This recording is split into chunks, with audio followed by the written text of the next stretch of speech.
The rain hammered Seoul's streets like drumbeats as Chioma stumbled from the Italian restaurant, tears mixing with mascara on her dark skin, her husband's ultimatum still burning in her ears. I need freedom. I've already met someone.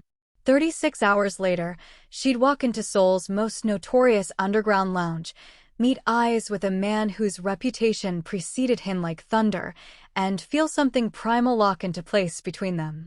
Han Jiho didn't believe in destiny until the voluptuous black woman with defiance blazing in her eyes and pain etched on her face dropped into his reserved booth uninvited, stared him down and whispered, "Make me forget everything." He understood instantly that he'd raise cities before allowing her to slip away. Before we dive in, beautiful people, please remember to hit that like button and subscribe. It's the best way you can support us as we continue delivering captivating stories that'll keep you hooked every single day. Chioma's fingers trembled as the cab crawled through Seoul's neon-drenched streets, rain distorting the cityscape into watercolor chaos. 72 hours ago, she'd been choosing wine for their 6th anniversary celebration. Now she was escaping a restaurant where her husband Derek had casually announced he wanted an open arrangement while maintaining their marriage facade. The nausea hadn't stopped since. She'd relocated to Korea for his consulting career, mastered Korean for his business dinners, sacrificed her own ambitions for his trajectory. His gratitude was requesting permission to betray her systematically. The driver caught her reflection. "Where to, miss?" Chioma's mind offered nothing. No friends existed in Seoul, no family within 7,000 miles. Their apartment contained only Derek, probably already entertaining his side piece. The thought fractured something fundamental inside her. Anywhere, she managed. Just drive. The driver nodded and merged into traffic. Chioma closed her eyes, but Derek's face persisted. Detached and rational as he'd outlined his proposal. "We're still young. I love you but need variety. This preserves our foundation while allowing exploration." As though their marriage was a merger he could restructure unilaterally. 30 minutes passed. The taxi stopped before a structure that belonged in nightmares.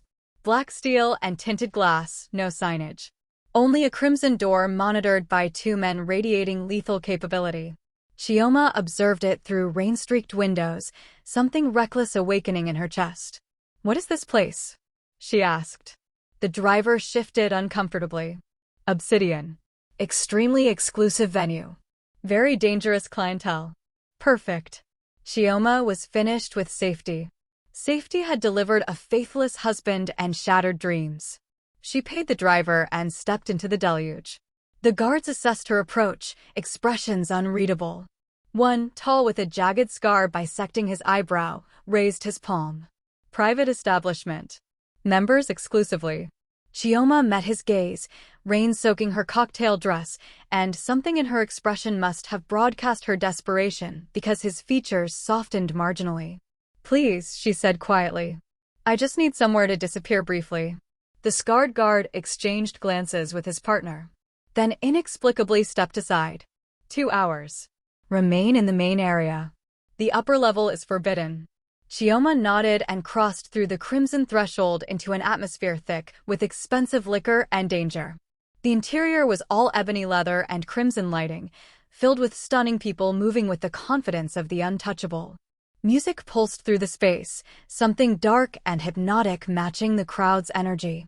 Chioma navigated through bodies toward the bar, ignoring the curious stares her curves and tear-stained face attracted. She ordered soju, neat, and downed it in one searing gulp. The bartender raised an eyebrow but refilled without commentary. She was reaching for the second glass when someone seized her wrist. "That seat's occupied." Chioma turned to find a Korean man in his late 20s glaring, his designer suit failing to disguise the predatory energy radiating from him. She opened her mouth to apologize, but something defiant and wounded inside her refused.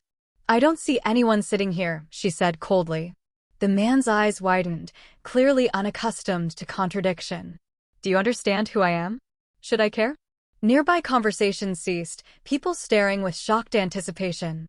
The man's face flushed with rage, and he gripped her arm harder. "You stupid. Release her." The voice emerged from behind them, low and absolutely commanding. Every person in the immediate vicinity froze, including the man gripping Chioma's arm. He released her instantly and retreated, his face draining of color. "Mr. Han, I didn't realize she was with you." "She wasn't. Now she is. Leave." The man practically fled. Chioma turned slowly to face her unexpected protector and felt her breath stop. He was tall, easily 6'3", with midnight hair swept back from features that appeared carved from stone. Sharp jawline, full lips, dark eyes containing something dangerous and magnetic. He wore all black, everything tailored perfectly, a watch that probably cost more than her education. Power emanated from him like radiation, the kind of presence that made people instinctively retreat. Han Jiho looked at the curvy black woman with fire in her eyes and felt something shift in his chest, something frozen for years suddenly cracking open. She was stunning in a way that bypassed his usual defenses.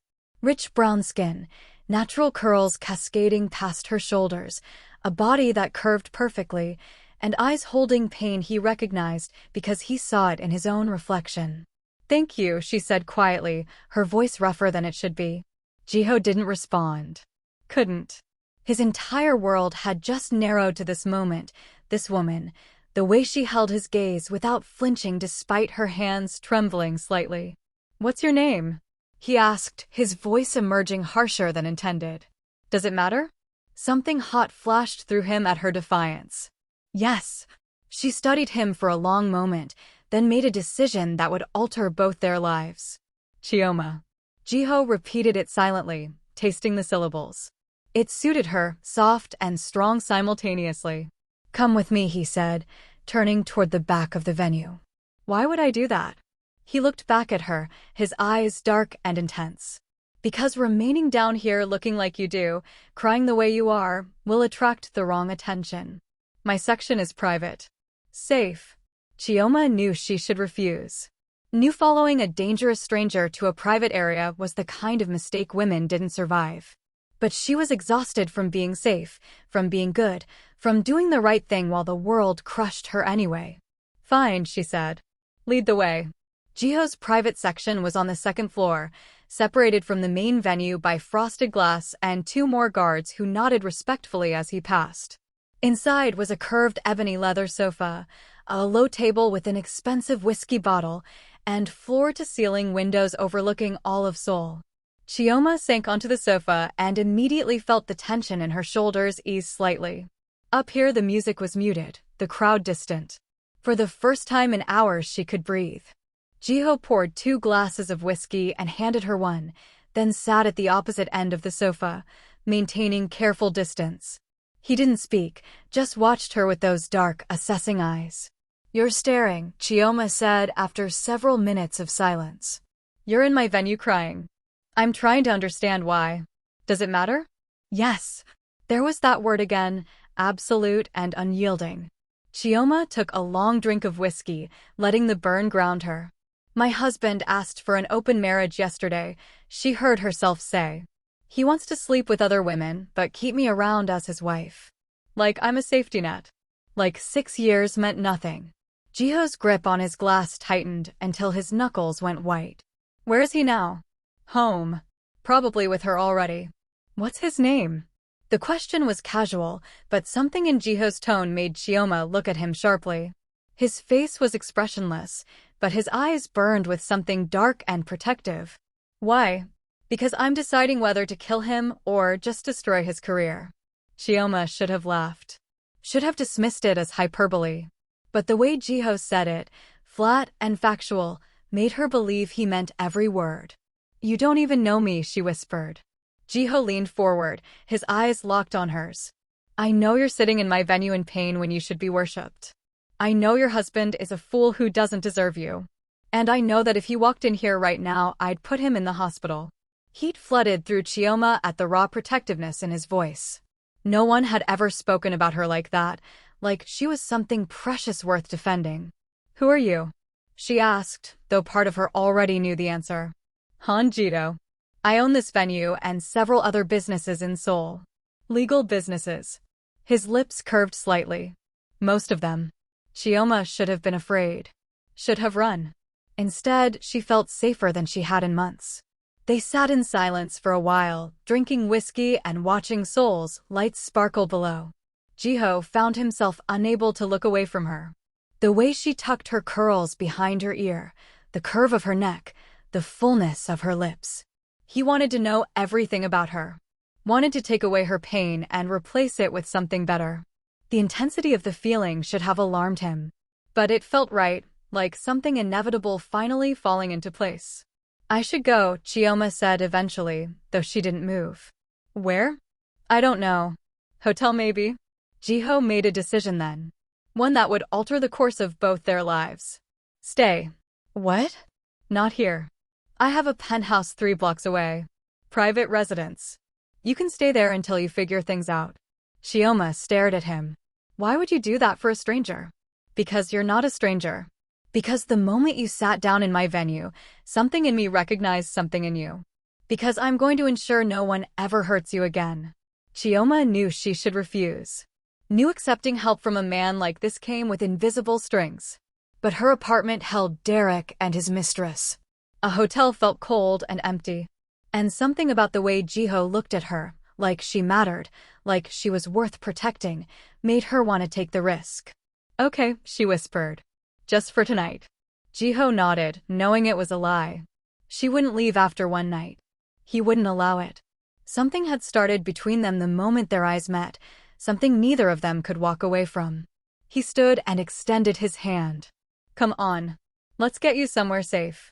Chioma placed her hand in his and felt electricity shoot up her arm.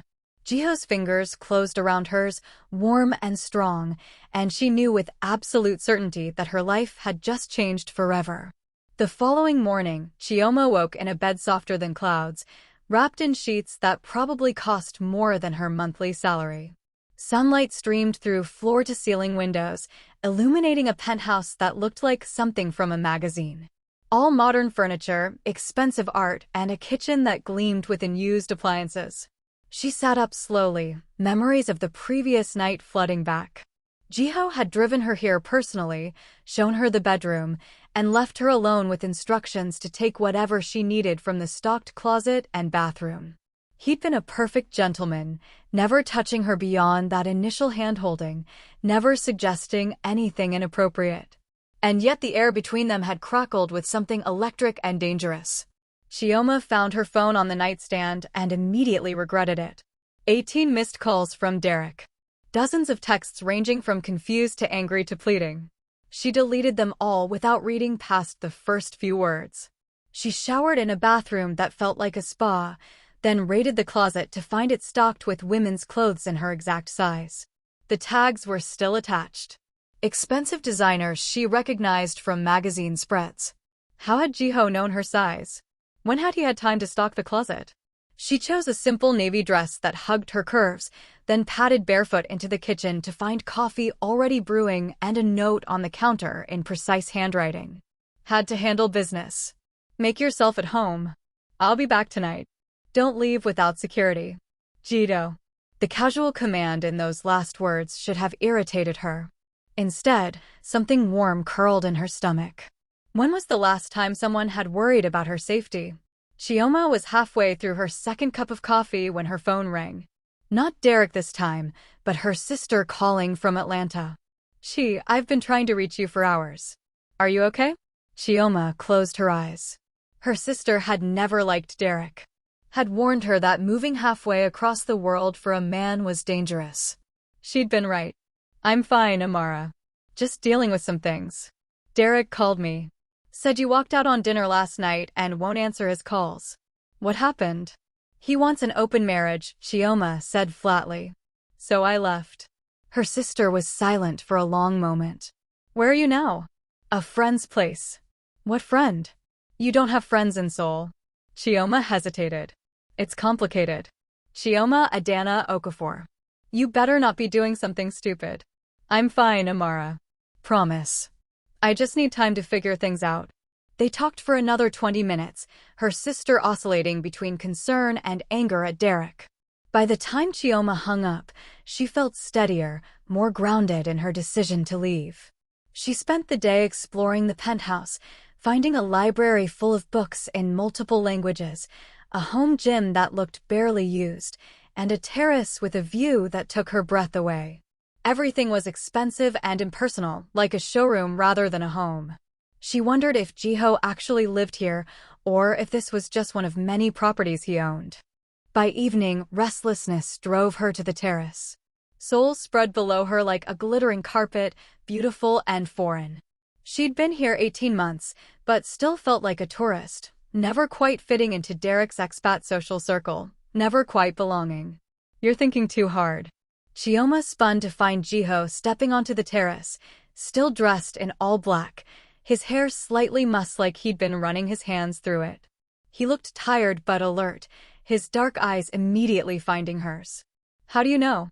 she asked. "Your shoulders are tense. Your jaw's tight. You're gripping the railing like it might escape." He moved closer, stopping a careful arm's length away. "Did you eat?" "I had coffee. That's not food." "I wasn't hungry." Jiho's eyes narrowed. "When was the last time you ate a real meal?" Chioma tried to remember and couldn't. "Lunch yesterday, maybe."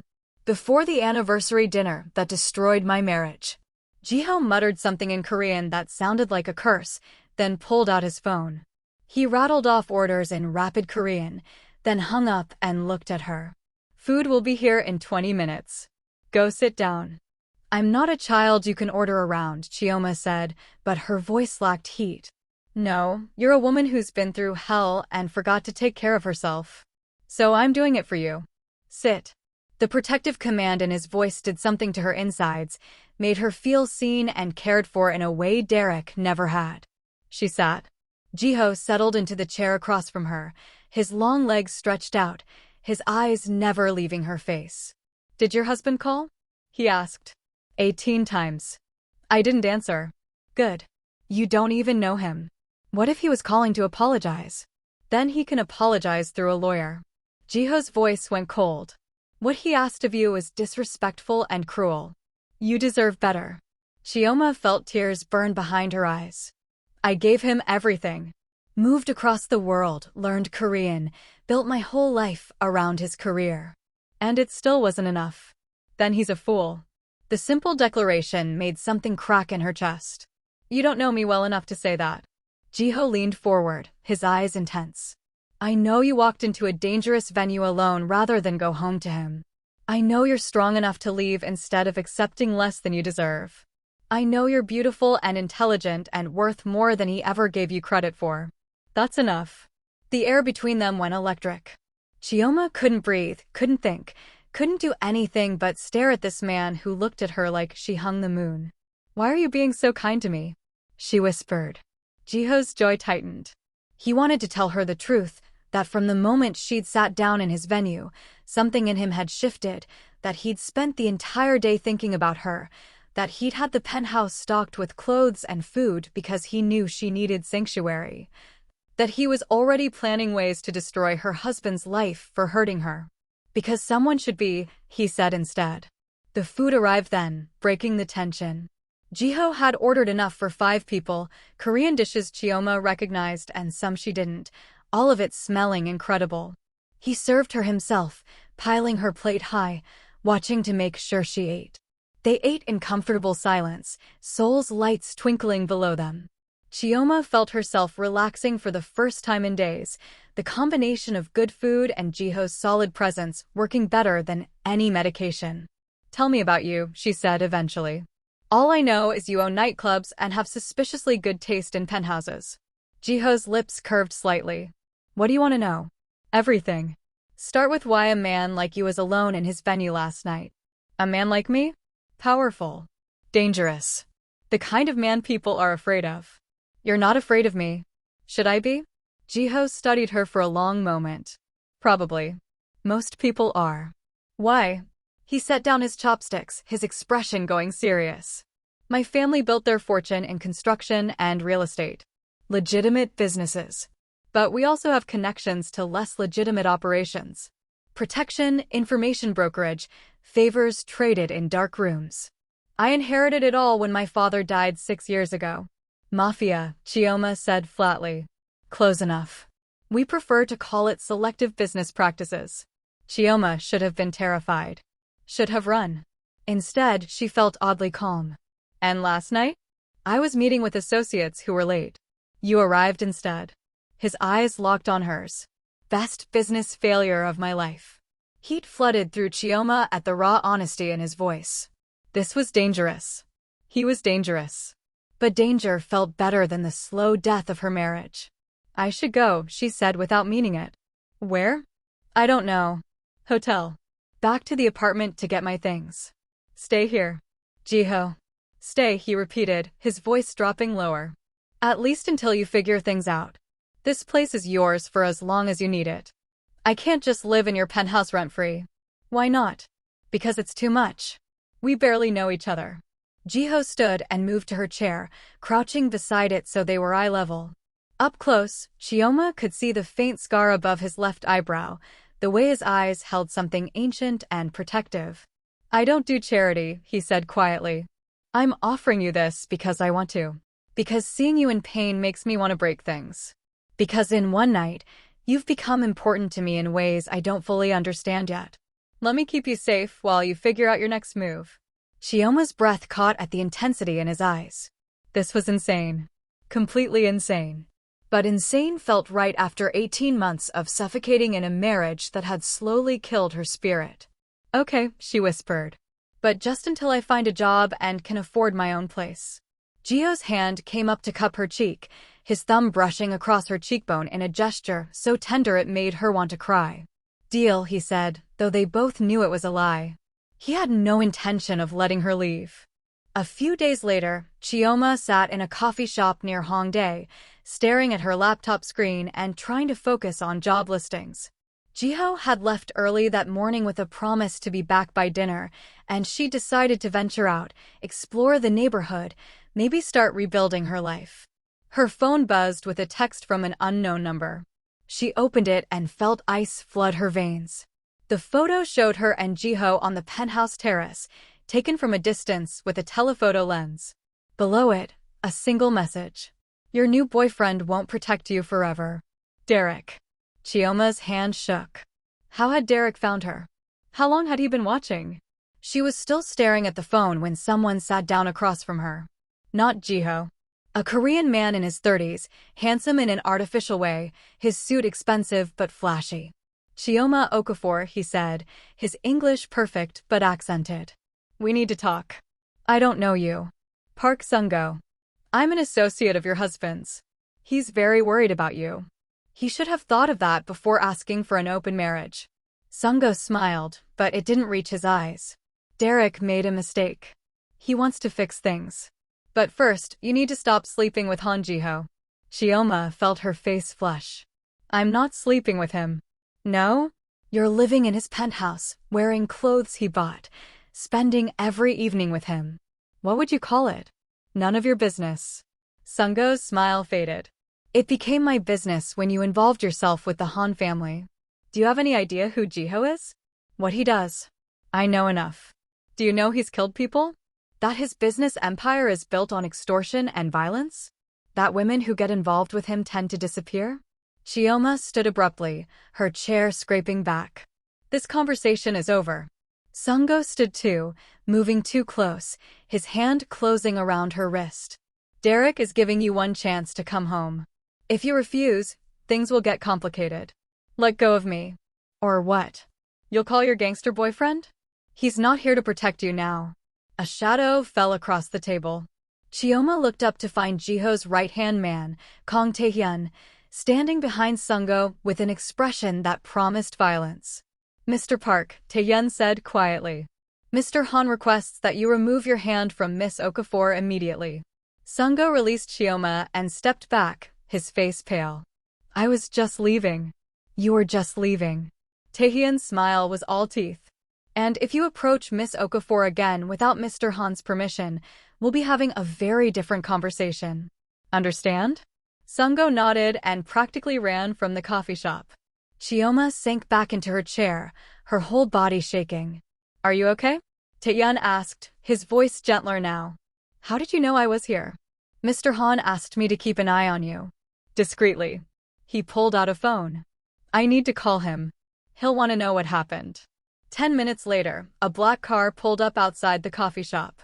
Jiho emerged, his face dark with fury, and Chioma felt her heart stutter at the sight of him.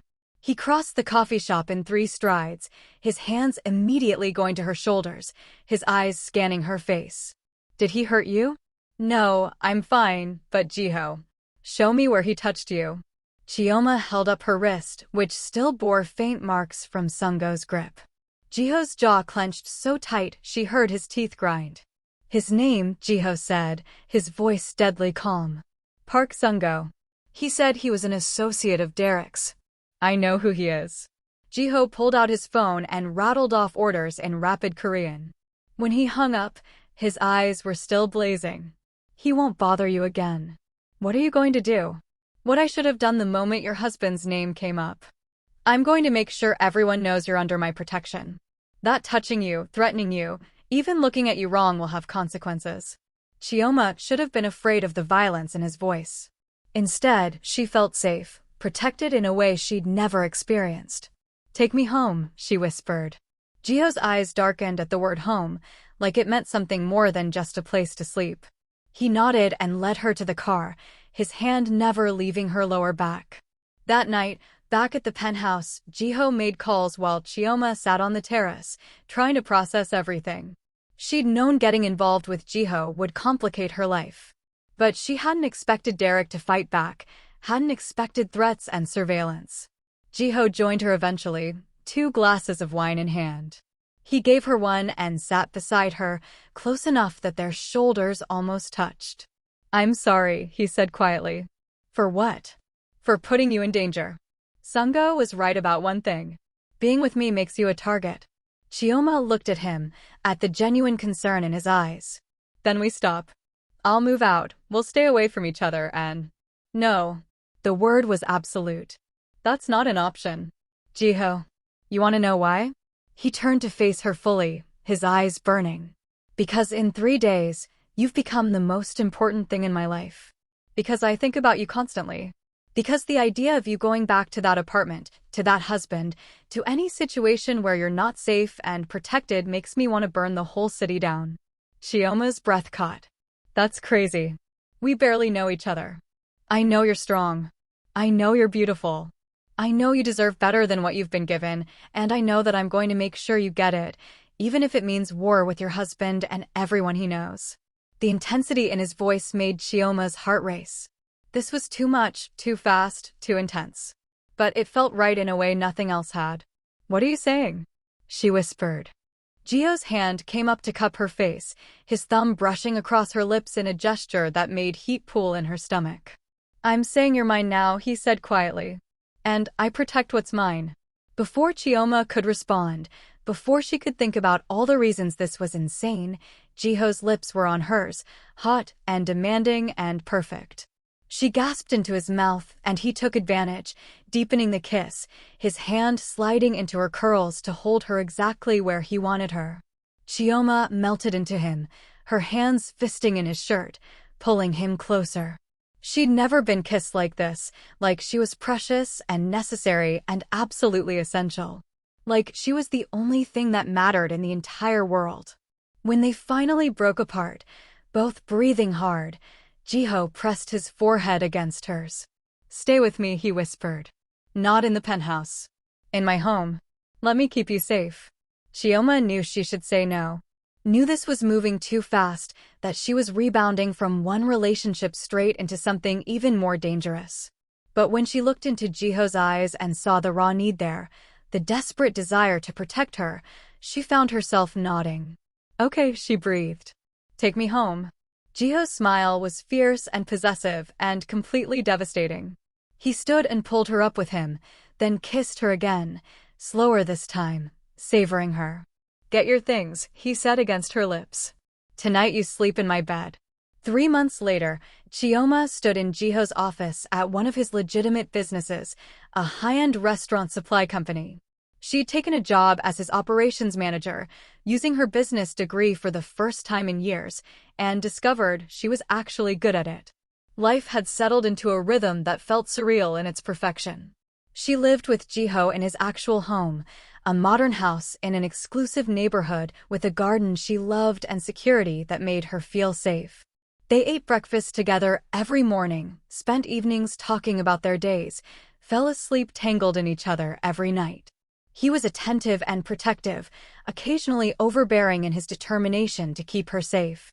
She was independent and stubborn, occasionally reckless in her determination to live fully after years of suppressing herself in her marriage. They fought sometimes, passionate arguments that ended with passionate reconciliations. But they always talked things through, always made up, always chose each other. Chioma was reviewing inventory reports when her phone buzzed with a text from an unknown number. She opened it and felt her blood run cold. A photo of her leaving Jiho's house that morning. Below it, "He can't protect you from everything. You made powerful people very angry." Before she could process it, someone grabbed her from behind, a cloth pressed over her mouth and nose. She tried to scream, tried to fight, but chemical sweetness flooded her lungs and the world went dark. Jiho was in a meeting with investors when Taehyun burst in, his face pale. "She's gone," he said in Korean. Chioma. Security footage shows two men taking her from the office 20 minutes ago. Jiho's world tilted. What? They had a white van, professional operation. They disabled our security cameras first. But neighboring buildings caught footage. It's the Park family. Park Sung-go, Derek's associate. Jiho stood slowly, his hands clenching into fists. "Get everyone. Every man we have. I want eyes on every Park property in the city. I want surveillance on Park Sung-go himself. I want." His phone buzzed, unknown number. He answered to hear Sung-go's smug voice. "Han Jiho. We have your woman. If you hurt her, you'll, what? Start a war? We're counting on it." Sung-go laughed. "Your father made promises to my family before he died. Promises you haven't kept. We want our territory back. Give us Gangnam and you get your woman back unharmed. Gangnam is worth 60 billion won. And what's she worth to you?" "Everything." She was worth everything. "You have 12 hours, Sung-go continued. After that we start sending pieces of her back to you. 12 hours, Jiho. Make your choice." The line went dead. Jiho stood frozen, his mind racing through options, strategies, ways to get Chioma back without giving up everything his family had built. "Boss?" Taehyun asked carefully. "Prepare for war," Jiho said quietly. "Full assault. I want every Park property hit simultaneously. I want Sung-go found and brought to me alive. And I want Chioma back within the next 6 hours. The cost. I don't care about the cost." Jiho's voice was deadly calm. "I don't care if I have to burn half of Seoul to get her back. She's mine and I protect what's mine. Mobilize everyone." Over the next 4 hours, Jiho coordinated the largest operation his family had mounted in a decade. 20 locations hit simultaneously, 50 men deployed, millions of won spent on bribes, information, and firepower. And finally a break. A warehouse in Incheon where the Park family had been holding high-value targets. Taehyun confirmed Chioma's presence through thermal imaging. Jiho led the assault personally, gun in hand, 50 men at his back. They hit the warehouse like a storm, fast, brutal, overwhelming.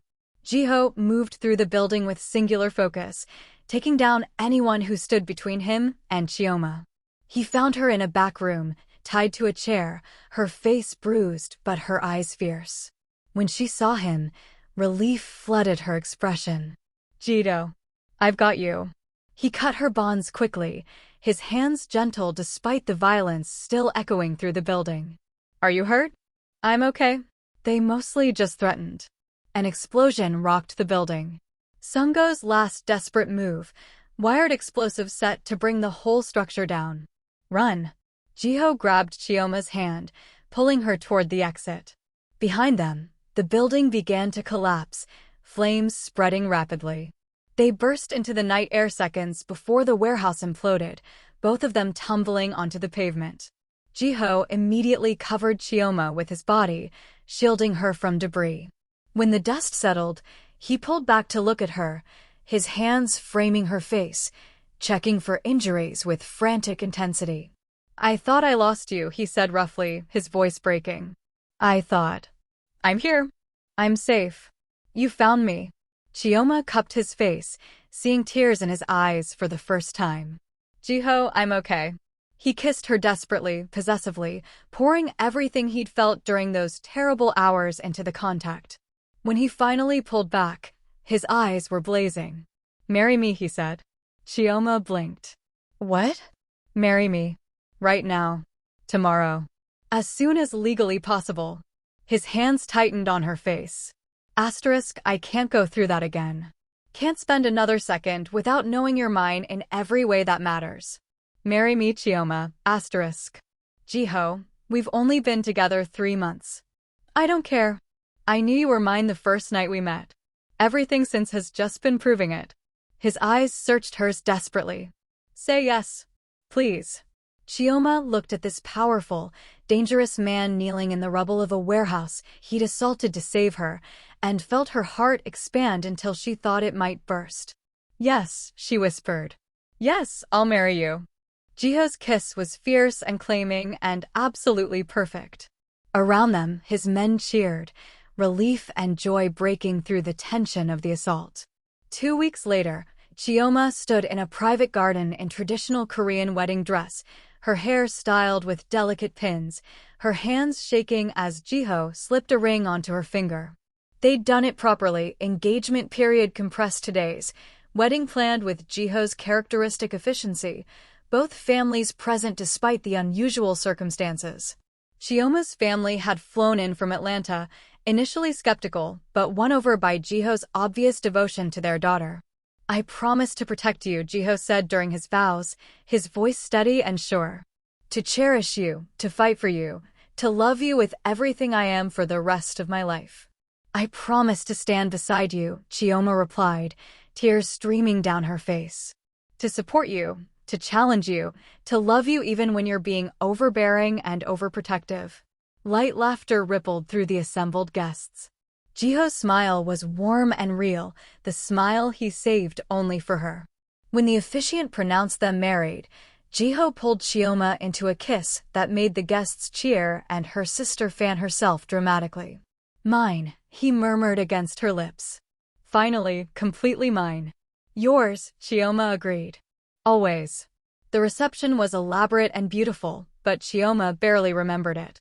She was too focused on Jiho beside her, his hand never leaving hers, his eyes tracking her every movement with possessive satisfaction. Later, in the honeymoon suite of Seoul's most exclusive hotel, Jiho made love to his wife with a tenderness that made her cry. He worshipped every inch of her body, whispering promises in Korean and English, showing her with every touch how much she meant to him. I love you, Chioma gasped as waves of pleasure washed over her. I love you so much. I love you more, Jiho replied fiercely. More than anything. More than empire or power or pride. You're everything, Chioma. Everything. For months after the wedding, Chioma stared at the positive pregnancy test in her hand, her heart racing. They'd talked about children eventually, but not this soon, not when they were still figuring out married life, still learning each other's rhythms. But looking at those 2 pink lines, she felt nothing but joy. She found Jiho in his home office, reviewing contracts. He looked up when she entered, his expression immediately shifting to concern. What's wrong? Nothing's wrong. Chioma crossed to him, placing the test on his desk. Everything's actually perfect. Jiho stared at the test for a long moment, his face unreadable. Then his eyes lifted to hers, blazing with emotion so intense it took her breath away. You're pregnant, he said, his voice rough. Yes. He stood abruptly, rounding the desk to pull her into his arms, holding her so tightly she could barely breathe. We're having a baby, he said against her hair, wonder in his voice. You're giving me a child. We're having a baby, Chioma corrected, pulling back to look at him. Together. Jiho's hands came up to frame her face, his thumbs brushing across her cheekbones. I'm going to be a father. The most overprotective father in history, Chioma teased, but her voice was thick with tears. Our child is going to have security guards at preschool. Absolutely. His smile was fierce. And trackers. And background checks on all their friends. Chioma kissed him, laughing against his lips. I love you. Even when you're being ridiculous. I love you more.